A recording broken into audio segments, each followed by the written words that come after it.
भारत में पहली बार ऐसा हुआ है कि जब सुप्रीम कोर्ट में ईवीएम को खोला गया और जब खोला गया तो चुनावी नतीजे पलट गए।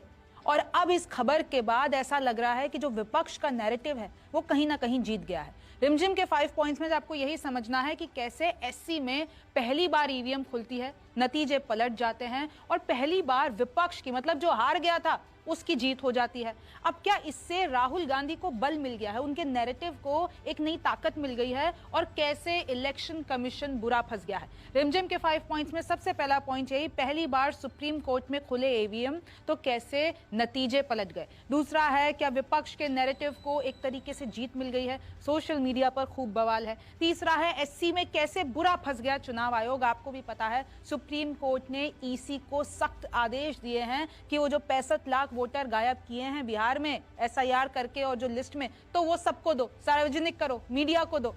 चौथा है, आखिर क्या है पर्दे के पीछे की कहानी, ये भी आपको जानना है। और पांचवा है कि कैसे राहुल की अब एक नई यात्रा निकल रही है। राहुल गांधी एक नई यात्रा निकाल रहे हैं, उसका नाम है वोटर अधिकार यात्रा। आखिरकार ये सब क्या है, यही आपको समझना है।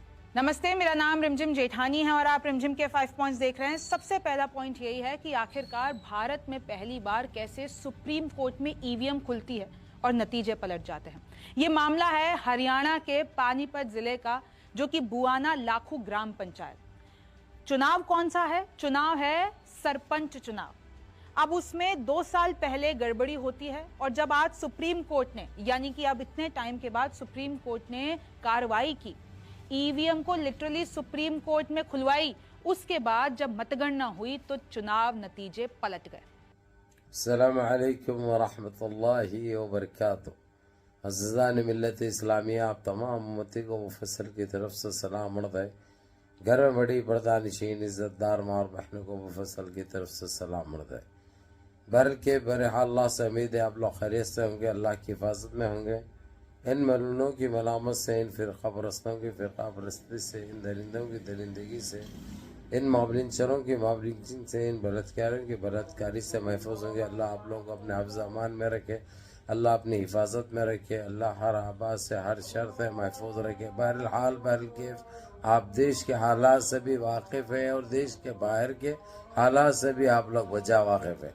लेकिन मेरे अजीज़ दोस्तों, मेरे भाइयों, देश की ये खबर सुनेंगे जो इनकी गिल्ली भी उड़ाई जा रही है और जिस तरीके से ईवीएम ने इनको जो जीत दिखाई थी, अब वो सुप्रीम कोर्ट, जबकि हिंदुस्तान की तारीख में, हिंदुस्तान के लॉ में 1947 के आज़ादी के बाद से पहली मर्तबा सुप्रीम कोर्ट में ईवीएम को तलब किया गया और ईवीएम खोला गया और कांग्रेस जो हारी थी वहां पे हरियाणा में जीत नसीब हुई। यह हिस्सा है पानीपत का, जहां पे तकरीबन 3 जनों को 3 एमएल ये कोटे के 3 इलाकों के ईवीएमओ को खोला गया और वहां पे कांग्रेस की जीत हो गई। यानी 2 साल के बाद वापस पलटकर यहाँ पे सीधे सीधे जीत नसीब हुई कांग्रेस को। यानी इससे ये अंदाजा लगाइए आप कि अब सुप्रीम कोर्ट भी काम कर रहा है, क्योंकि बेबस और मजबूर है, उसको करना ही करना है, हकीकत और सच्चाई दिखाना है। कब तक अंधेरे में रखेंगे? दूसरी चीज, अब इलेक्शन कमिश्नर का क्या होगा, ये हमको ये देखने वाली बात होगी, क्योंकि इसने जो इलेक्शन कमिश्नर ने जो इनके साथ मिलकर जो ईवीएमओ के साथ इतना बोलते गए, लोग एक टाइम से बोलते हुए आए, देखो जो हो रहा है, ईवीएम गलत कर रहा है, ईवीएम किससे जीती जा रही है, बीजेपी और एनडीए सरकार बना रही है। लेकिन इनके कान में कोई सुई नहीं धोई जाती थी, अब सब्बल जा रहा है अंदर, अब सब्बल लेना पड़ रहा है और इतनी बुरी ये लोगों की वो हो रही है जो हम बयान नहीं कर सकते, हज़ा हो रही है। मैं जरा 1 मिनट रुकता हूँ मेरे अजीज दोस्तों, मेरे भाइयों।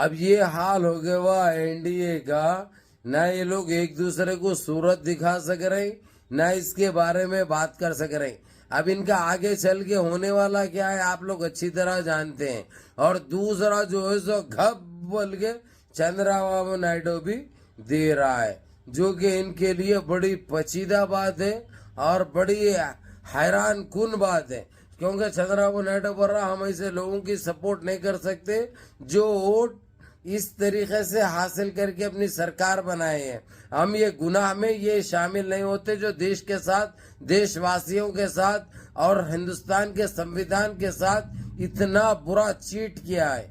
हम इसके साथ बिल्कुल नहीं है। और अभी हम जितना हो सके, जितना जल्दी हो सके सपोर्ट हमारी वापस लेते हैं। सपोर्ट वापस लेते हैं, सरकारी गिर जाएगी, लेकिन वो गिरने से पहले ही जो है सो काम सुप्रीम कोर्ट अपना पूरा कर देगा। अब इनको बचने के लिए कुछ भी नहीं है। इन्हों जितना जो करना था, गंदगी फैलाना था, फैला लिया। अब इनका सफाया लगभग तय है। इसमें कोई हिचकिचाने वाली बात नहीं है, ना कोई सोचने वाली बात है।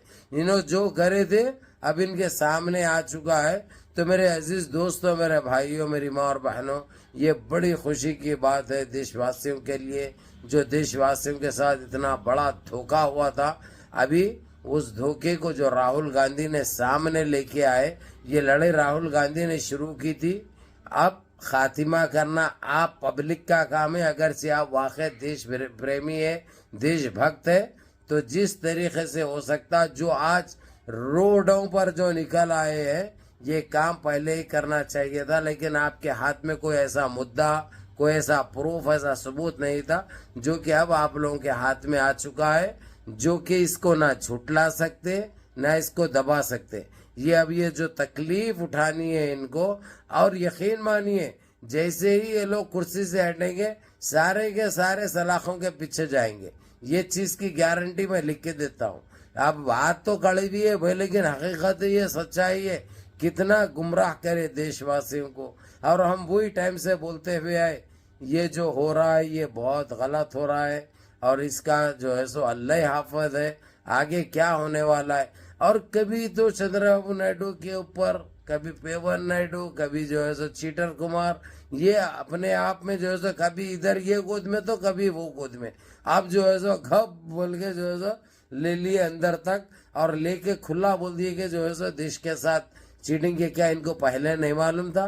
पहले मालूम था। इन्हों ये समझे थे कि ये अंधे भी है, बहरे भी है और गूंगे भी है, ना बोलेंगे, ना सुनेंगे, ना देखेंगे। लेकिन ये कैसा आ गया राहुल गांधी की वजह से, अब पूरों को लग गई जो है सो 360 की, और बहुत जबरदस्त बारिश कर रहा छिक्कों की राहुल गांधी। जो सोचे नहीं थे ये लोग, इसका मजाक क्या बोल के उड़ाते थे, पप्पू पप्पू पप्पू, अब जवान हो गया, आप संभालो।